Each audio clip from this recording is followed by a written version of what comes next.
Alors, voilà, vous êtes peut-être au courant, sûrement, soit parce que vous l'avez vu, soit parce que vous vous êtes abonné à cette chaîne suite à une vidéo.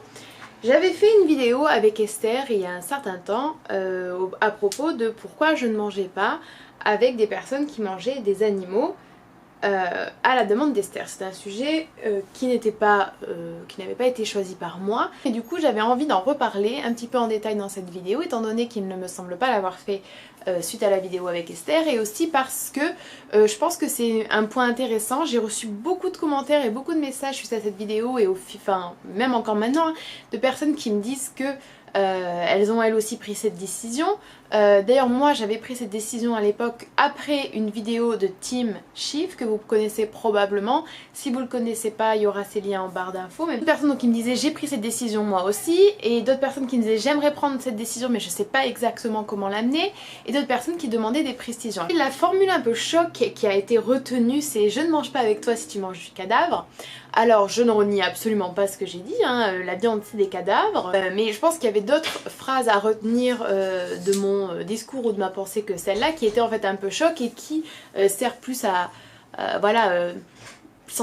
comment dire, à choquer ou à interpeller. Je pense que choquer et interpeller en fait ça peut être positif, hein, ça peut produire quelque chose, mais en réalité je voudrais aussi préciser que ce qu'on me reproche par moment et ce qu'on m'a reproché à ce moment là cette vidéo c'est justement de choquer et d'interpeller, sauf que du coup j'ai envie de dire je n'ai pas fait de vidéo avec ce titre là, avec cette miniature là et du coup je trouve ça peut-être un peu hypocrite en fait que des personnes qui aient cliqué sur cette vidéo qui fassent ce genre de vidéo me reprochent ce côté un peu choquant alors que eux c'est quelque chose qu'ils apparemment font avec ce genre d'action. Néanmoins, même si c'est une phrase choc et même si c'est une phrase que je renie pas du tout, il faut pas s'imaginer bien évidemment que je me ramène et que je dis ah tu manges du cadavre, je ne mange pas avec toi. Je pense que l'une des choses les plus importantes lors de tout militantisme, quel qu'il soit, même le plus personnel et le moins organisé, c'est en fait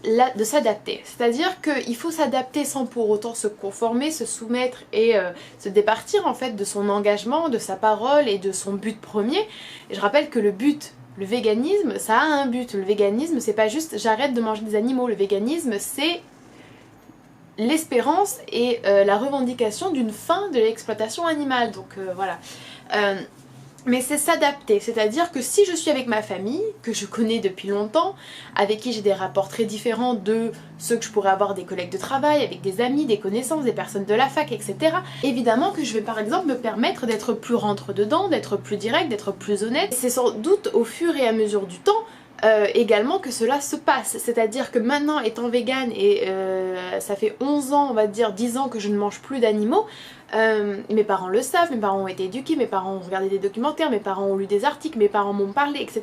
Je peux également à ce moment X ou à ce moment T leur dire beaucoup plus de choses qu'il y a 10 ans en arrière. Faut pas non plus juger par exemple, je pense ce que moi je peux dire à mes parents à ce moment-là en se disant c'est trop, c'est irrespectueux, c'est ceci, c'est cela, c'est parce que c'est ma relation avec ma famille et il faut pas non plus oublier qu'il y a tant d'années derrière où ils ont eu le temps de s'éduquer, où ils ont eu le temps de se faire leur opinion, où ils ont eu le temps d'apprendre des choses. C'est sans doute pour ça que ma soeur est végane, que ma mère est quasiment végane, elle est végane à 99,9%, que mon père mange très rarement de la viande et n'en mange jamais quand je suis là, pas plus qu'il ne mange du poisson ou qu'il ne mange de produits laitiers ou d'œufs quand je suis là. Que d'ailleurs mon oncle et ma tante également ont drastiquement réduit leur consommation de produits animaux et me parlent toujours de leur recette au tofu, etc. etc. Je n'exige pas évidemment la même chose de tout le monde, c'est-à-dire que les personnes qui ont regardé cette vidéo se sont peut-être dit oui, je refuse tout repas avec des personnes lorsqu'il y a des animaux découpés et tués dans les assiettes ou des produits d'origine animale. C'est pas exactement ça, c'est-à-dire que si je suis avec des personnes que je connais, et que je connais bien, mais que je connais, je vais leur demander. Par exemple, lorsque j'ai déjeuné avec certains collègues, et avec un collègue en particulier, je lui avais dit écoute ça me dérange si tu manges de la viande, en utilisant le terme viande pour ne pas trop le choquer à ce moment-là, est-ce que ça t'embête de ne pas en manger? Il n'en a pas mangé, voilà, point. Je suis pas arrivée avec mes gros sabots et je sais pas moi, une hache pour lui dire écoute tu vas rien manger d'origine animale, c'est pas ça. Mais c'est ne pas reculer sur mes convictions, c'est ne pas être complice de quelque chose dont je n'ai absolument pas envie d'être complice, et c'est aussi de manière polie et tout à fait respectueuse lui permettre d'engager la conversation, de se poser des questions, etc. et de voir à quel point c'est important pour moi de comprendre la puissance, la force et la profondeur de cet engagement. Et les gens prennent beaucoup plus au sérieux, quoi qu'on puisse en dire, quelqu'un qui est poli, respectueux, mais qui est extrêmement ferme, cohérent et droit dans ses convictions, que quelqu'un qui va papillonner et vous dire oui, moi je mange pas d'animaux, mais je m'en fiche si tu manges de la viande. Il n'y a aucune logique là-dedans. Bref. Oula. Mais pour vous donner un autre exemple, lorsque j'étais en voyage au Kazakhstan, j'étais avec d'autres touristes, des touristes allemands de 46 ans que je ne connaissais absolument pas et qui n'étaient pas véganes. Ils nous ont proposé d'aller au restaurant. J'ai dit oui, ils ont pris de la viande. Ils savaient que j'étais végane, on en a parlé, j'ai pas quitté la table. Ce serait stupide d'avoir ce genre de comportement. C'est des étrangers que je ne vais jamais revoir. C'était quelque chose qui n'est pas prévu. Comment voulez-vous que je fasse sans... La seule option, ça aurait été de dire non. Voilà. Maintenant, quand c'est quelque chose de prévu avec des gens que je connais, je vois pas pourquoi je devrais m'empêcher de faire ce que je crois être juste, de... tenir une ligne, d'avoir une ligne de conduite cohérente et de permettre à tout le monde d'avoir un super bon repas vegan. Pareillement, quand je suis avec mes très bonnes amies du Sud, qui ne sont pas toutes véganes, on mange vegan. Ou on mange au minimum végétarien, mais en général on mange vegan. Pourquoi? Parce qu'elles me connaissent, parce que j'ai pu leur parler, j'ai pu leur expliquer mes sentiments, et ça nous permet également de découvrir d'autres recettes, ça nous permet de goûter d'autres choses. C'est un bon moment qu'on passe ensemble, où on essaye des restos qu'on connaissait pas forcément, où on cuisine ensemble, et on en parle un peu, et personne ne se prive.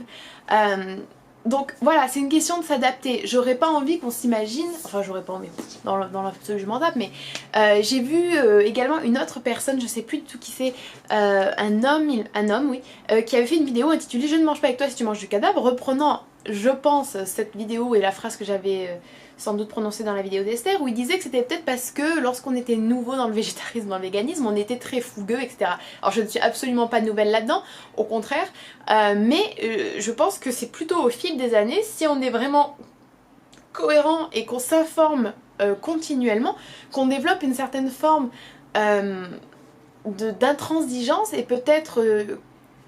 on comprend l'importance d'une certaine forme de radicalité, mais une certaine forme d'engagement politique qui, serait-ce pour toute autre cause, passerait beaucoup mieux. Mais pour le véganisme, on pense encore à tort, et beaucoup de véganes et beaucoup de végétariens pensent encore, malheureusement, que c'est moins important, que c'est pas si violent, que c'est pas si justifié, en fait, de demander ça aux gens.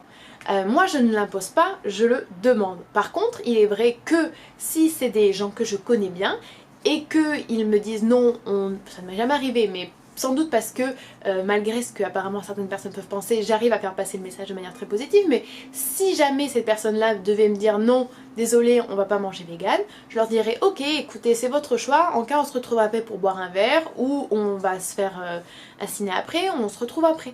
Voilà, on vit à une époque où on est selon nos positions, surtout quand c'est des positions telles que le véganisme, le féminisme et l'antiracisme, où on est en permanence obligé de s'excuser, de se rabaisser, de se rendre tout petit pour ne pas gêner, pour ne pas imposer des valeurs qui sont à l'encontre du système actuel.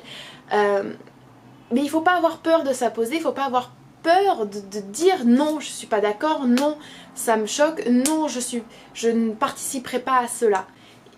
On a trop souvent peur d'heurter, trop souvent peur de ceci, de cela, mais c'est ça qui nuit, je pense, réellement au mouvement. C'est-à-dire qu'il y a une forme d'effacement en fait de la pensée et de la prise de parole. L'information de plus ne passe pas uniquement par les repas. J'ai eu l'impression que certaines personnes disaient « Oh mais si tu manges pas avec des omnis », alors moi je les appelle pas omnis, je les appelle des gens qui mangent des animaux, eh ben tu peux pas les informer, tu peux pas partager. Non mais attendez, les gens vous les voyez que quand vous mangez avec eux? Parce que moi non, personnellement. Et je pense que c'est pas forcément le seul moment, surtout s'il y a de la viande dans les assiettes, pour en parler, voilà. C'est pas ma conception de la chose, ça peut marcher pour vous, c'est pas un problème, mais... Enfin c'est pas un problème. Je pense que c'est un petit peu problématique selon comment c'est fait, mais je pense qu'il est réellement important que les véganes et les végétariens qui n'en sont pas en fait arrivés à un certain point de prise de conscience de l'engagement politique et de la fermeté qui peut être nécessaire et qui est sans doute nécessaire dans cette lutte-là, ne viennent pas discréditer, critiquer et bâcher ouvertement en fait ceux qui en sont déjà arrivés là. Si vous n'avez pas fait ce cheminement pour avoir cette prise de conscience et vous positionner comme ça et avoir entre guillemets le courage, mais c'est pas un courage, mais vous voyez ce que je veux dire, de vous faire mal voir ou d'avoir une conversation un peu chaude, ok, c'est pas grave, chacun son cheminement, mais alors ne venez pas critiquer et tourner au ridicule ceux qui par contre en sont arrivés là. J'avais juste envie de revenir là-dessus pour en fait expliquer ma position. Oui, je ne mange 90% du temps pas avec des gens qui mangent avec des animaux, c'est-à-dire je mange avec eux s'ils mangent vegan. D'accord? S'ils mangent de la viande par contre je ne mange pas avec eux, sauf si c'est vraiment pas prévu et que donc je peux pas m'enfuir et que c'est des gens que je ne connais pas. Et je ne l'exige pas, je le demande en proposant d'autres alternatives qui sont délicieuses, on passe un très bon moment et ces personnes comprennent. Voilà. À répondre également aux personnes qui m'auraient dit « Oh mais tu dis que vu qu'ils te voient pas forcément souvent et que c'est un repas, ils peuvent bien faire l'effort, pourquoi toi tu le ferais pas ?»